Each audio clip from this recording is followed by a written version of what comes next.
مساء الخير يا جماعة، أنا رينا من شركة سيرهم. النهاردة بقدم لكم ماونتن فيو هاي بارك تجمع.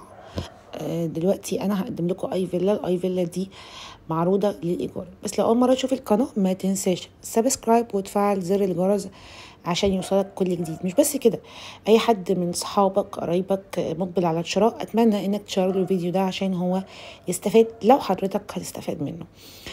فكرة الاي فيلا اللي انا بعرضها مش بس انك مقبل على الايجار، لا كمان انت ممكن تكون بتشتري وبتشوف الاي فيلا بدون تشطيب، حتى لو عن طريق اي حد تاني مش مهم، لكن مش قادر تتخيل شكلها بعد التشطيب. لكن انا النهارده ما بقدم لك فيديو واقعي لاي فيلا جاردن متشطبه تايب بي ميدل، عشان في منها ميدل في منها كورنر، ودي بتكون مساحتها 235 متر.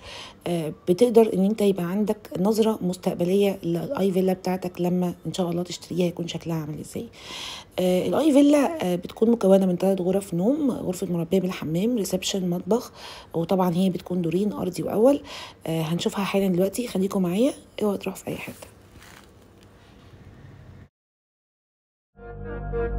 قرار شراء العقارات من أهم وأكبر القرارات اللي ممكن تاخدها في حياتك، لأن العقار ممكن يكون سبب في راحتك لو اخترت تسكن فيه، وممكن يكون مصدر دخل ويعود عليك بمكسب كبير لو قررت تستثمر فيه. البحث وتحري الدقة من أهم العوامل في اتخاذ القرار المناسب.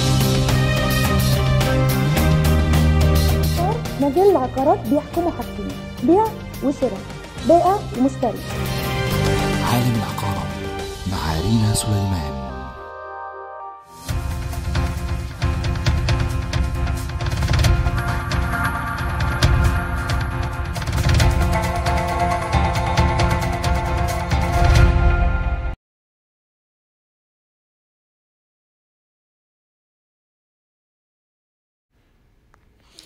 بصوا يا جماعة، احنا هنا جايبين شكل الشارع من بره، وبعدين هندخل على الاي فيلا. طبعا المدل بيكون مدخل الباب بتاعها من داخل المبنى نفسه، الكورنر العكس بيكون مدخل الاي فيلا من الخارج عشان هو كورنر ناصيه يعني. طيب ده المطبخ. اول ما ندخل على ايدينا اليمين المطبخ، بوريكم برضو من الشباك الدنيا عامله ازاي. المطبخ مساحته كويسه، يعني انتوا هتشوفوا معايا ان هو واخد ادوات تخزين كتير ما شاء الله. وبعدين اول ما بخرج من المطبخ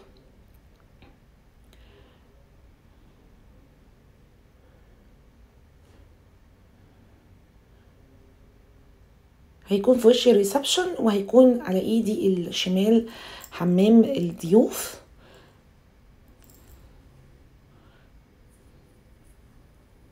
طبعا في غرفة مربية بالحمام بس غالبا احنا مش جايبينها، يعني ده الريسبشن بيخرج على الجاردن. فانا عندي جاردن زي ما حضراتكم شايفين، فيها برجولة معمولة يحيطها الاخشاب من اليمين والشمال علشان الخصوصية. دي طبعا كويسة جدا ان انت يبقى عندك برجولة، فانت جارك اللي فوق ده مش كشفك خالص. احنا هنجيب الجاردن من كذا اتجاه. ده اتجاه اللي هو داخل على الريسبشن. انا كده داخله بقى ريسبشن من الجاردن. هجيبها مره كمان.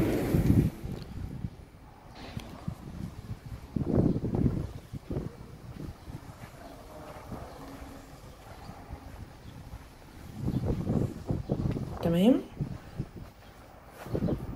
على فكره اي فيلا دي على اطراف البروجكت، اعتقد مش باينه خالص ومفيش اي نوع من انواع المشاكل تماما.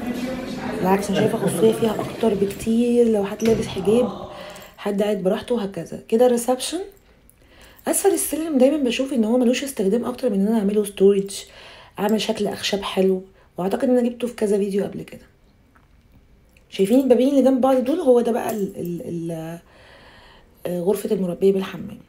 نطلع بقى الدور الاول. هي طبعا الاي فيلا ارضي اول، بس اي فيلا ارضي اول، يعني احنا قلنا ان هو دوبلكس بس اسمها اي فيلا في ماونتن فيو. دي اول غرفة معانا. احلى حاجة يا جماعة الباركيه في التجمع، الجو تلج مش هزار يعني. اول غرفة معانا ماستر، بيكون معانا حمام، وطبعا الحيطة البيضة اللي حضراتكم شفتوها دي مكان الدراسنج. ايوه دي، كل ده هيبقى دراسنج. على فكره ممكن تبقى الكاميرا مش جايبه مساحات قوي، بس المهم المجمل، يعني هي جايبه لكم الاي فيلا شكلها عامل ازاي. هنخرج عادي خالص، هنلاقي معانا غرفتين تانيين. وبص هو يعني الاخشاب شكلها حاجه مش طبيعيه. ده اول حمام طبعا بيسرفز على الغرفتين. احنا معانا واحد في الماستر وادي واحد تاني، دي تاني غرفه معانا من غير حمام.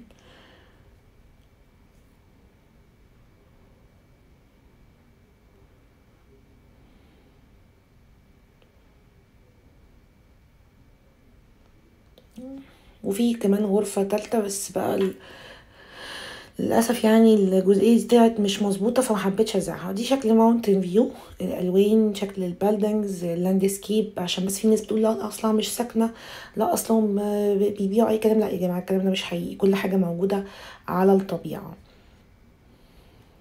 طيب اللي محتاج يعرف السعر سواء للايجار او للبيع، سواء متشطبه بدون تشطيب، عنده اكتر من طريقه يقدر يعرف بيها السعر. يقدر ياخد الفيديو ده ويعمله شير على الواتساب على 0313462377، ويقدر اسكرينه على نفس الرقم. يقدر يدخل على الويب سايت www.yourhome-ez.net ويقدر يكلمنا في التليفون. يعني مفيش اكتر من كده طرق ممكن نستعملها. احنا عاملين كذا طريقه عشان حسب المشتري او العميل هو انهي طريقه يعني بتكون اسهل ليه.